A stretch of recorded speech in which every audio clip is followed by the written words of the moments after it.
My beautiful souls, कैसे हैं आप सब लोग।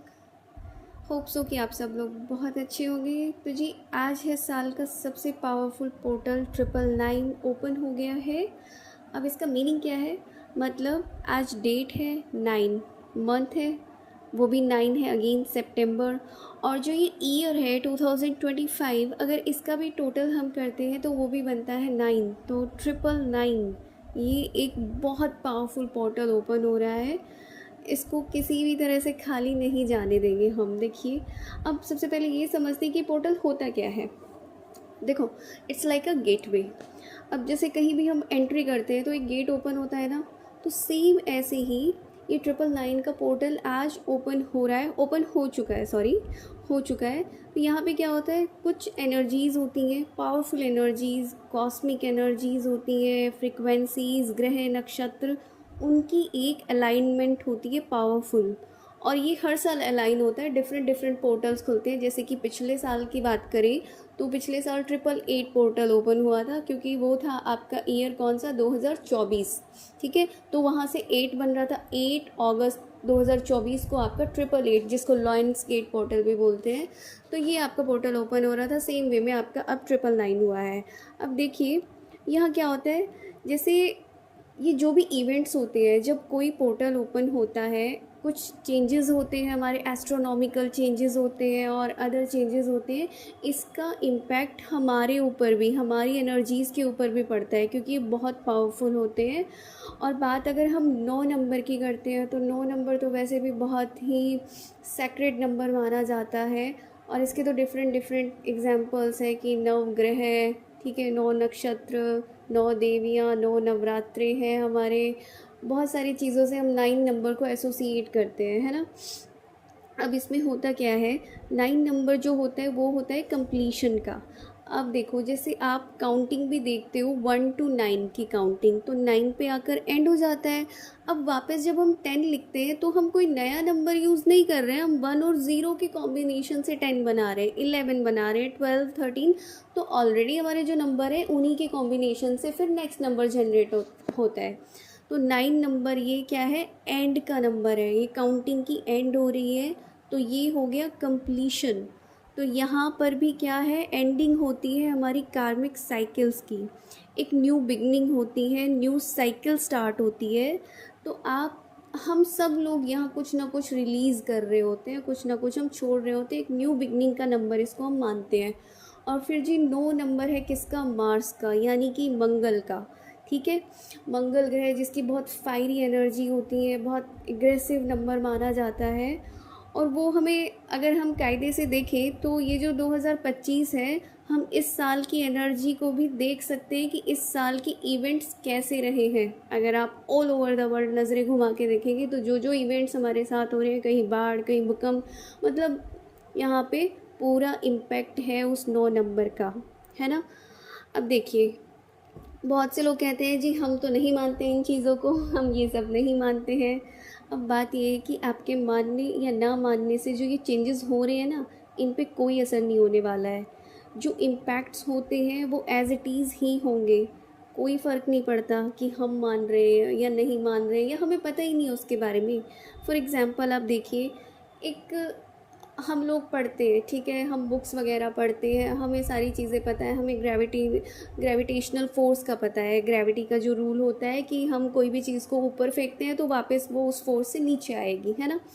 अब किसी गांव में एक छोटा बच्चा है जिसको कुछ नहीं पता ग्रेविटी क्या होती है क्या नहीं होती है, वो खेलता है, अपना बॉल उछालता है, उसको पता है अब वो बॉल नीचे ही आएगी अगर वो बॉल फेंकेगा तो ऊपर। अब ये इससे फ़र्क थोड़ी ना पड़ता है कि उस बच्चे को ग्रेविटी का नहीं पता है तो उसके ऊपर वो अप्लाई नहीं होगी। ये यूनिवर्स के जो भी लॉज होते हैं, ये एज इट इज़ सबके ऊपर सेम सेम फ्रिक्वेंसी से ही अप्लाई होते हैं। उससे कोई फ़र्क नहीं पड़ता है कि किसको पता है और किसको नहीं है।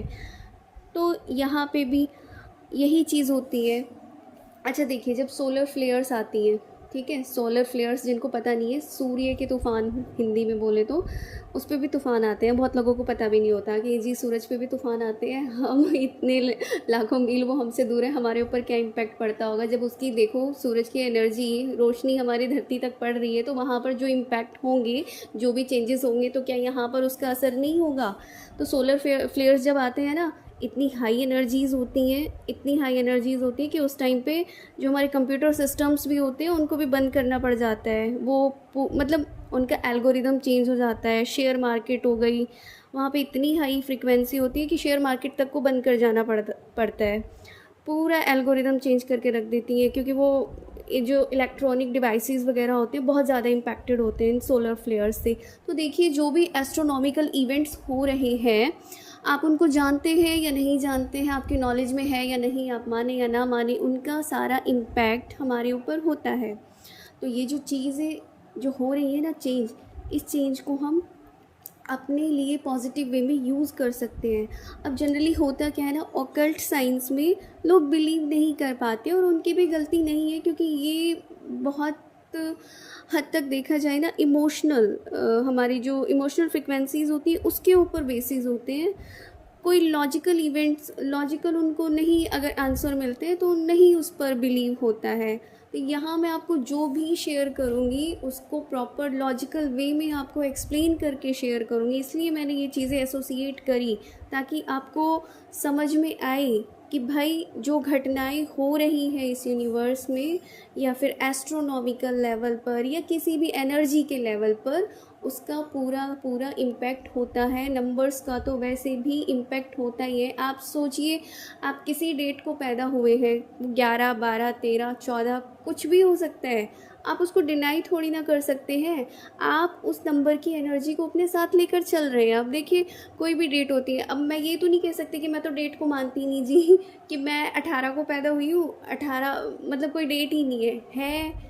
अब सारी चीज़ें डिसाइडेड है, जो भी जिस तरह से है, तो हम लोग ना नंबर्स से बंधे हुए हैं बहुत चीज़ों में। अब मेन मुद्दे पर आते हैं, बात क्या है। तो ये जो इतनी एनर्जीज़, हाई एनर्जीज़ हुई है ना, इनको हम अपनी विशेस को पूरा करने के लिए लगा सकते हैं।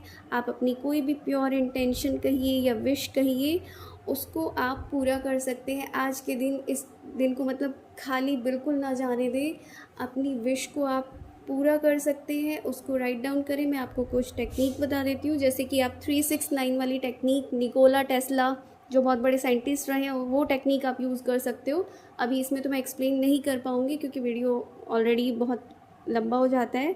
किसी और वीडियो में आपको ये मैं एक्सप्लेन कर दूँगी 369 निकोला टेस्ला की क्या इसका इंपॉर्टेंस है।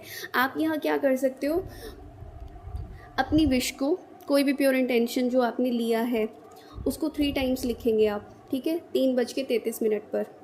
और उसके बाद शाम को 6:06 पर आप फिर से उस विश को लिखिए 6 बार।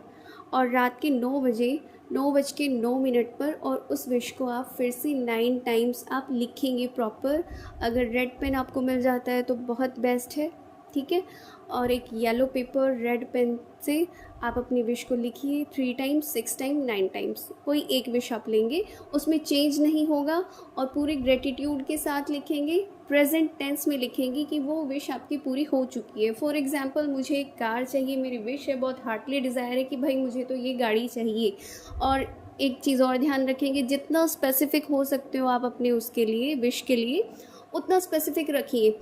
कोई वेग इंटेंशन मत सेंड कीजिए, कोई वेग फ्रिक्वेंसीज मत सेंड करना कि फिर आपको भी ना पता चले कि क्या का क्या ही हो गया, ठीक है। गाड़ी है कि ब्लू कलर की गाड़ी पसंद है, इस ब्रांड की गाड़ी पसंद है, तो मैं क्या बोलूँगी, मुझे मेरी वाइट कलर की मर्सिडीज़ बेंज मिल गई है, थैंक यू सो मच। जिसको भी आप मानते हो वो लिख सकते हो, आपकी जिसमें भी फेथ है, इसको हम लिख सकते हैं। और अगर ये भी नहीं करना है तो भाई आप रात के 9:09 पे अपनी विश को 9 टाइम लिखिए, और उसके बाद उस विश के ऊपर आप अपना फोकस कीजिए, ठीक है। 9 मिनट्स तक मेडिटेट कीजिए, प्रॉपरली उस चीज़ को होता हुआ देखिए, और उसको प्रेजेंट टेंस में ही लिखना है। कोई वेग आप वर्ड्स यूज़ मत कीजिएगा। ये टेक्निक आप यूज़ कर सकते हैं। तो आज के लिए बस इतना ही। मैं सिर्फ यही बोलूँगी, अपनी एनर्जीज़ को पूरा दिन हाई रखें, बिल्कुल हाई रखें अपनी एनर्जीज़ को, पॉजिटिव रहें। और अगर कोई चीज़ें, मतलब देखो, अगर कोई फोर्सेस आ रहे हैं, वो आपकी हेल्प करने के लिए आ रहे हैं, और मुझे उससे अगर एक क्या बोलते हैं उसको, सपोर्ट मिल रहा है, सपोर्ट कहिए या क्या बोल, हाँ पुश मिल रहा है मुझे, ठीक है, मुझे पुश मिल रहा है, तो मैं क्यों ना उसको यूज़ करूँ। ये सेम चीज़ कैसे हो सकती है, आप इसे एग्जाम्पल से समझिए कि जब एक शिप जा रही होती है, ठीक है, अब जब शिप जा रही होती है, आप ये देखिए कोई भी बोट है, अगर वो पानी में चल रही है, वो जो हवा का डायरेक्शन होता है, अगर उस डायरेक्शन के फोर्स में चलेगी तो वो किस तरह स्मूथली रन करेगी। अगर आप हवा के विपरीत उस बोट की डायरेक्शन को चेंज करते हैं तो आपको कितना फोर्स लगेगा, लगेगा ना, बिल्कुल। आपकी स्पीड कम होगी, टाइम ज़्यादा लगेगा, बिल्कुल होगा। तो सेम यहाँ पर इस चीज़ को अप्लाई कीजिए कि ये कुछ इवेंट्स जो होते हैं, एनर्जीज़ होती हैं, इनको यूज़ कीजिए आपके डेस्टिनेशन तक। अगर आपको कहीं पहुँचना है, जिनको कहीं पहुँचना ही नहीं है उनकी एक अलग बात है, अगर आपको कहीं पहुँचना है और कोई चीज़ का सपोर्ट लेके आपको पुश मिल रहा है, तो why you are thinking about this, कि इतना सोचने की ज़रूरत क्या है, आप उसको यूज़ कीजिए, ठीक है। अभी के लिए इतना ही। Thank you so much to all of you. और ऐसी वीडियो के लिए आप लाइक कर सकते हैं, चैनल को सब्सक्राइब कर सकते हैं। मिलते हैं हम नेक्स्ट वीडियो में। Thanks a lot. और सबकी मैनिफेस्टेशन पूरी हो जाए आज के दिन, ये मेरी प्योर इंटेंशन है। जो भी दिल से आप इंटेंशन रखें ना, वो आपकी कंप्लीट हो जाए। This is my blessing. Thanks.